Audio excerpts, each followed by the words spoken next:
കളരിപ്പയറ്റിലെ കുറുവടി വിഭാഗത്തിൽ കണ്ണുകെട്ടി പയറ്റ് നടത്തിയ 8 വയസ്സുകാരി സാത്വിക പ്രവീണാണ് ഇന്നത്തെ നമ്മുടെ അതിഥി.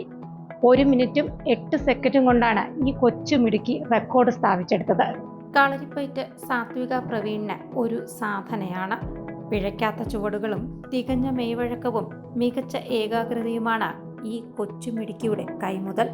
തരക്കാരോടല്ല സാത്വിക പോരിനിറങ്ങുന്നത് എന്നുള്ളത് ശ്രദ്ധേയമാണ്.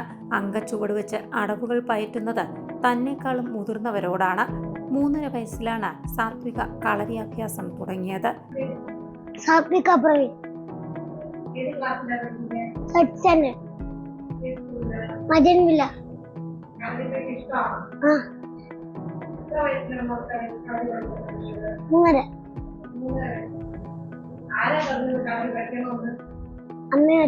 ആയുധമുറകൾ ഉള്ളതുകൊണ്ട് തന്നെ കളരി അഭ്യസിക്കുമ്പോൾ നല്ല ഏകാഗ്രത വേണം. സാത്വികയുടെ ഏകാഗ്രത എടുത്തു പറയേണ്ടതാണെന്നും സാധാരണ പല വർഷങ്ങളെടുത്ത് പഠിക്കുന്ന മുറകൾ ഈ 8 വയസ്സുകാരിക്ക് ഇപ്പോൾ തന്നെ ഗ്രാഹ്യമാണെന്നും ഗുരുനാഥനായ രാജേഷ് നായർ പറയുന്നു. എൻ്റെ പേര് VS Rajesh Nair, Sri Chakra school of Kalaripayattu Thiruvananthapuram, അവിടുത്തെ ഇൻസ്ട്രക്ടറാണ്. മോള് നമ്മുടെ ഇൻസ്റ്റിറ്റ്യൂഷനിലാണുള്ളത്.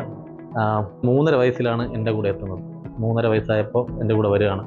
അന്ന് വന്നിട്ട് അച്ഛനും അമ്മയും കൊണ്ടാക്കുന്ന സമയത്ത് ഒരല്പം ഒരു ചബ്ബി ഫേസും അങ്ങനെയൊക്കെ ഉള്ളൊരു ബോഡിയൊക്കെ ആയിട്ട് വന്നതാണ്. അപ്പോൾ അതൊന്ന് മാറ്റിയെടുക്കണമെങ്കിൽ കളരി കൊണ്ട് പറ്റും എന്ന് അവരുടെ വിശ്വാസമായിരിക്കാം കൊണ്ടുവരാൻ കാരണം. പക്ഷെ ഞാൻ ഒരു 6 മാസത്തോളം വളരെയധികം വിഷമിച്ചു. കാരണം ഇവിടെ അത് പറഞ്ഞാൽ കേൾക്കുന്ന പ്രായമല്ല ഇത്. രണ്ടാമത്തെ കാര്യം, ഇത് കോൺസെൻട്രേഷൻ ഒന്നും ഇല്ല. പക്ഷേ ഇവിടെ ഒരു പ്രത്യേകത എന്ന് വെച്ചാൽ കണ്ടുപഠിക്കുക എന്നൊരു ടെക്നിക്സാണ് നമ്മളവിടെ ഉപയോഗിച്ചത്. ഈ കുട്ടിയെ ശ്രദ്ധിച്ചപ്പോൾ എനിക്ക് മനസ്സിലായി ഇത് സൈസിലൊന്നുമല്ല കാര്യം. ഈ കുട്ടിക്ക് ഒരു ഇന്റേണലി ഒരു ഫയർ ഉണ്ട്, നമുക്ക് മനസ്സിലാകാൻ പറ്റും. അവൾക്ക് ഇപ്പോൾ നമ്മളിപ്പോൾ എന്ത് പറഞ്ഞാലും നിങ്ങൾ ചോദിച്ചാലും അവർക്ക് മനസ്സിലാവില്ല. പക്ഷേ കളരിപ്പയറ്റിൽ ഞാൻ എന്ത് പറഞ്ഞാലും പെട്ടെന്ന് അത് ക്യാച്ച് ചെയ്യുന്നുണ്ട്. അതൊരു പ്രധാന ഘടകമാണ്. എല്ലാവർക്കും അതില്ല. അതിനെ പറയുന്നത് അറ്റൻഷൻ എന്നാണ്. അതായത് ഭയങ്കര ശ്രദ്ധ വേണ്ട ഒരു ഗെയിമാണിത്. കാരണം ഇഞ്ചുറീസ്, എല്ലാ ഗെയിമും ഇഞ്ചുറി ഉണ്ട്, ഫുട്ബോൾ ആയാലും ക്രിക്കറ്റ് ആയാലും. പക്ഷേ കളരിപ്പയറ്റ് കുറച്ചുകൂടെ കൂടും. കൈവേഗത കാലുവേഗത കൂടുമ്പോൾ അതിൻ്റെ പ്രതിരോധത്തിൽ ഊന്നി ചെയ്യുന്ന ഒരു പ്രക്രിയയാണ് കളരിപ്പയറ്റ്. അപ്പോൾ അതിനകത്ത് ആയുധത്തിലോട്ടൊക്കെ മാറുമ്പോൾ ഒരുപാട് ശ്രദ്ധിക്കേണ്ടിയിരിക്കുന്നു.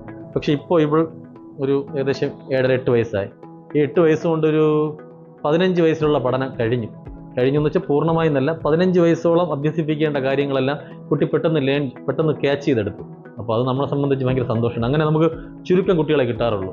അപ്പോൾ അതിലൊരു കുട്ടിയാണ് നമ്മുടെ Sathvika Praveen. Asia book of records ആണ് ഇനി ഈ ഗുരുവും ശിക്ഷയും ലക്ഷ്യമിടുന്നത്.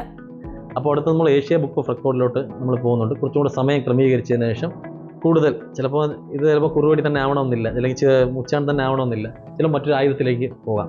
അപ്പോൾ ഇവർ തന്നിരിക്കുന്ന ഇപ്പോഴത്തെ ഇത് വെച്ചിട്ട് ഇന്ത്യയിൽ നിലവിൽ ഈ പ്രായത്തിലുള്ള കുട്ടി ഇത്ര ഹൈറ്റും സൈസും ഒക്കെ ഉള്ള ഒരാളുമായിട്ട്, അയാളെക്കാട്ടി 3 ഇരട്ടി ഉള്ള ആളുമായിട്ട് ഇത്ര വേഗത്തിൽ 1 മിനിറ്റ് 8 സെക്കൻഡ് കൊണ്ട് ഇത്രയും കൃത്യമായിട്ട് പയറ്റിയിട്ടില്ല. അത് ഈ കുട്ടി തന്നെയാണെന്ന് പറഞ്ഞിട്ടാണ് റെക്കോർഡ് തന്നേക്കുന്നത്. അതുകൊണ്ടാണ് അത് വന്നിട്ടുള്ളത്. അപ്പോൾ നമ്മുടെ അടുത്ത ഏഷ്യ ബുക്ക് ഓഫ് റെക്കോർഡിലോട്ട് നമ്മൾ കൊടുക്കാൻ വേണ്ടിയിട്ട് അങ്ങനെ ഇരിക്കുകയാണ്. മകളുടെ നേട്ടത്തിൽ സന്തോഷവും അഭിമാനവും ഉണ്ടെന്ന് അമ്മ ശീതൾ. എൻ്റെ പേര് ശീതൾ വിക്രം. എൻ്റെ മകളാണ് സാത്വിക. മോള് 3.5 വയസ്സ് മുതൽ കളരി പഠിക്കുന്നുണ്ട്. നമ്മൾ വികാസ് ഭവൻ പോലീസ് ക്വാർട്ടേഴ്സിൽ VS രാജേഷ് നായർ സാറാണ് പഠിപ്പിക്കുന്നത്. മോൾക്കിപ്പോൾ ഇന്ത്യ ബുക്ക് ഓഫ് റെക്കോർഡ്സിൽ മോൾ ഇടം നേടിയിട്ടുണ്ട്. ഈ ചെറിയ പ്രായത്തിൽ, അതായത് 8 വയസ്സാണ് മോൾക്ക്. ഈ പ്രായത്തിൽ കണ്ണ് കെട്ടിയിട്ട് കുറുവടി പയറ്റ് ചെയ്തതിനാണ്. സാറും മോളും കൂടെയാണ് അത് ചെയ്തേക്കുന്നത്. 1 മിനിറ്റ് 8 സെക്കൻഡ് കൊണ്ട് കംപ്ലീറ്റ് ചെയ്തതിനാണ് റെക്കോർഡ്സ് വന്നിട്ടുള്ളത്. എല്ലാം കൊണ്ടും ഒരുപാട് അഭിമാനവും സന്തോഷവും ഉള്ളൊരു നിമിഷമാണിത്. കഥകളി രംഗത്തും ശില്പനിർമ്മാണത്തിലും പഞ്ചാരിമേളത്തിലും പ്രശസ്തനായ കരിക്കകം ത്രിവിക്രമന്റെ ചെറുമകളാണ് സാത്വിക. ഇതിനോടകം തന്നെ നിരവധി വേദികളിൽ തൻ്റെ കഴിവ് തെളിയിച്ച ഈ പ്രതിഭയ്ക്ക് ഇനിയും നിരവധി റെക്കോർഡുകൾ നേടാനുണ്ട്. അതിനുള്ള തയ്യാറെടുപ്പിലാണ് സാത്വിക പ്രവീൺ.